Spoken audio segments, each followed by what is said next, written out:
Comment on perd son charisme Comment on perd son charisme? Le charisme. Comment on perd le charisme? Oui. Ok. J'ai aussi reçu une question comme ça. Très récemment, j'espère que la réponse pourra t'éclairer, toi, et aussi la personne en même temps. Comment on perd le charisme? D'abord, il faut définir le charisme. On n'a jamais fait de vidéo pour définir le charisme. Le charisme, bon, très brièvement, beaucoup de gens confondent le charisme à beaucoup de choses. Surtout en Afrique, beaucoup de gens pensent que l'orgueil, c'est le charisme. N'est-ce pas? Ouais. Beaucoup de gens pensent que quand on est orgueilleux, on est charismatique. Ce n'est pas vrai. Comment on perd le charisme? La première façon de perdre le charisme, c'est d'être un malpropre. J'explique. Un homme charismatique est toujours propre. Ça, c'est la première chose. Pour être charismatique, il faut être propre. On ne peut pas être identifié comme charismatique si on n'est pas propre. C'est-à-dire, il faut avoir une attitude de propreté, pas seulement physique, mais aussi mentale. Donc, pour être charismatique, il faut être une personne bien habillée, une personne bien assise dans ses bottes, une personne qui se représente très bien physiquement. Bonjour à vous. Vous allez bien? Je vais très bien et vous? Un réel plaisir. Donc, quand on est déjà sale, quand on est malpropre, on ne peut pas être perçu comme charismatique. Donc, il faut changer son allure. Il faut s'habiller correctement. Il faut s'habiller propre. Et s'habiller correctement ne veut pas dire mettre des trucs chers, tu vois, des trucs qui coûtent beaucoup d'argent. On peut être propre, même avec un budget très réduit. La propreté est une question de perspective. Prenez soin de vous. Vous êtes un homme, mais prenez soin de vous. Quand on vous voit, on dit « Ah, c'est un monsieur. Bonjour, monsieur. » Pas « Hey, toi, viens là. » Non, non. Seulement en te voyant, on doit sentir qu'il y a un monsieur debout là. C'est la première façon de devenir charismatique. Deuxièmement, tu sens l'odeur de mon parfum. Il faut sentir bon. C'est important. Quand quelqu'un vient vers toi, il sent ton odeur. Déjà, l'odeur est bonne. Même sans ouvrir ta bouche, il y a le respect qui s'installe. Il dit bonjour parce qu'il sent qu'il y a quelqu'un qui est là. Il faut sentir bon. Il faut acheter des trucs pour se faire du bien. C'est vrai que voilà, ça coûte de l'argent, mais avec un peu d'argent, on peut avoir un truc... Je sais pas, il y a très longtemps, moi j'achetais des parfums chinois. Je mélangeais avec la lotion. Ça passait. Ça crée quelque chose. Okay? Donc la propriété est très importante pour faire un homme charismatique. Pour perdre son charisme ou pour perdre l'aspect charismatique, premièrement, il faut être malpropre. Deuxièmement, il ne faut pas sentir bon. D'ailleurs, il n'y a aucune femme qui s'intéresse à un monsieur qui ne sent pas bon. Et pour dire contrairement, beaucoup de femmes disent « Waouh, ils sont bons. » Voilà. On sait ce que c'est. Pour être charismatique, le charismatique ne parle pas trop. Alors la meilleure façon de perdre son charisme ou perdre l'aspect charismatique, c'est être quelqu'un de loquace. Une personne qui parle beaucoup. Quand vous vous asseyez dans une salle, il y a 5 personnes et tout le monde a déjà dit quelque chose. Et il y a une personne qui n'a rien dit. Qui est le plus puissant de la salle? Voilà. La personne qui n'a encore rien dit est la plus puissante de la salle. C'est-à-dire, pourquoi? Parce qu'on ne sait pas encore ce qu'il pense. Le mystère. La personne charismatique ne parle pas trop. Quand tu ouvres ta bouche, il faut dire des choses qui vont frapper, fracasser. Que ton silence soit un moment de réconfort. Mais quand tu ouvres la bouche, ce que tu as à dire doit être plus important que le silence. Tu sais, on dit souvent, il y a des gens, quand tu le regardes étant calme, tu as de la considération pour lui.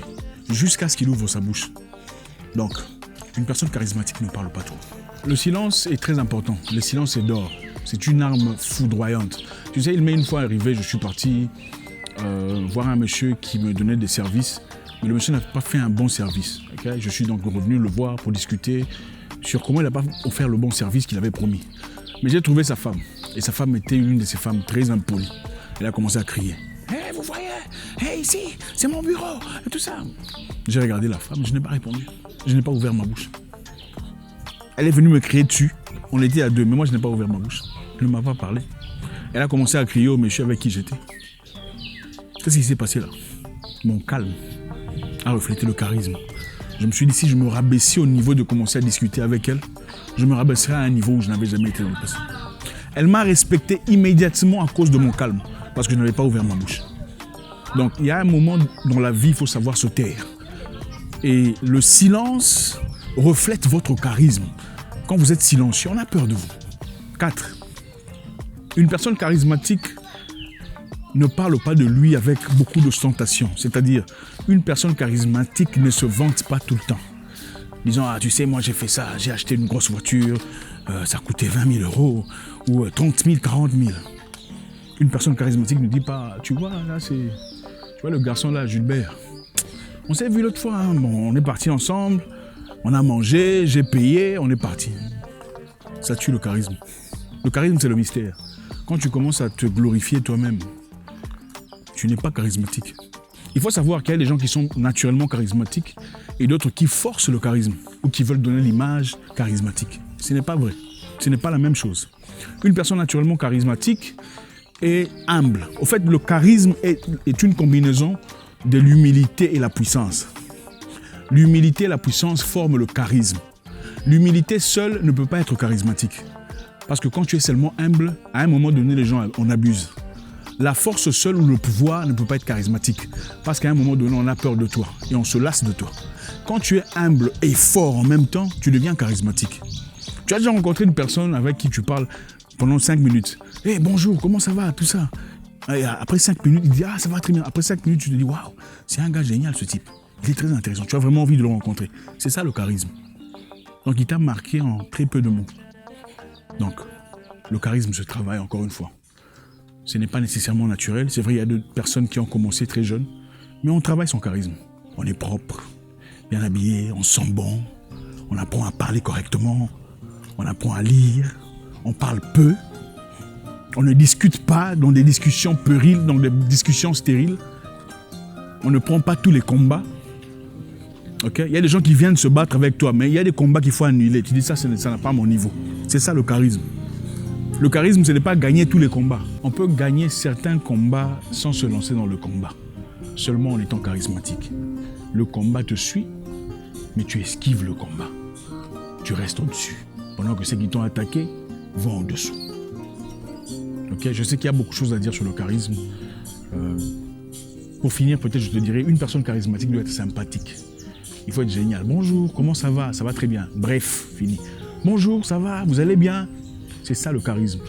Le charisme, c'est comme un Wi-Fi, hein, comme un réseau Internet. Quand une personne charismatique entre dans la salle, tout le monde sent sa présence. C'est ça le charisme. Le charisme ne se force pas. Ce n'est pas la voiture chère, ce ne sont pas les avions à Dubaï. Le charisme, c'est quand ta présence est là, tout le monde est connecté. Tu es le réseau Wi-Fi, tu es le routeur. Tu vois? J'espère que tu as compris un peu.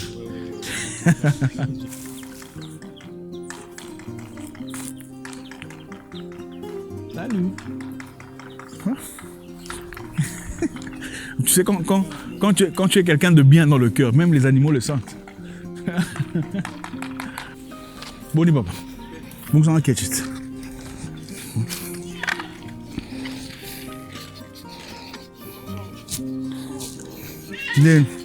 Ndeni musala.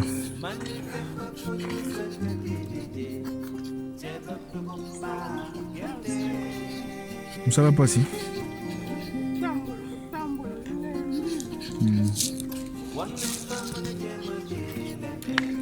Aussi marrant.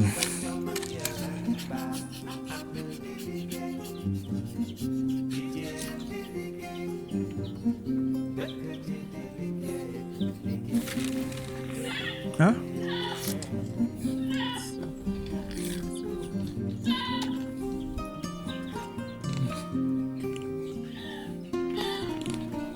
La vie est dure, hein?